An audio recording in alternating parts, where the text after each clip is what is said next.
కార్తీక దీపం సీరియల్లో నటించిన దీప పాత్రలో నటించిన ప్రేమి విశ్వనాథ్ గురించి బుల్లితెర ప్రేక్షకులకు ప్రత్యేకంగా చెప్పాల్సిన అక్కర్లేదు. వంటలక్క పేరు అనగానే బుల్లితెర ప్రేక్షకులను ఇట్టే గుర్తుకొస్తుంది. తమిళ ఇండస్ట్రీ నుంచి తెలుగు పరిశ్రమకు ఎంట్రీ ఇచ్చి కార్తీక దీపం సీరియల్తో తెలుగు ప్రేక్షకులను ఆకట్టుకుంది.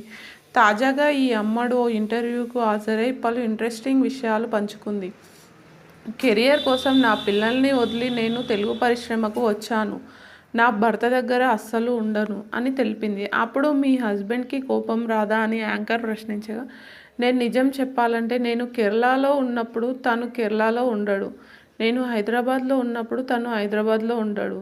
నేను ఒక రాష్ట్రంలో ఉంటే ఆయన ఒక స్టేట్లో ఉంటాడు. నా భర్త నాకన్నా బిజీగా ఉంటారు. ఎప్పుడో ఒకసారి కలుస్తామంతే అంటూ ప్రేమి విశ్వనాథ్ ఇంటర్వ్యూలో చెప్పుకొచ్చింది. ప్రస్తుతం వంటలక్క కామెంట్స్ సోషల్ మీడియాలో వైరల్ అవుతున్నాయి.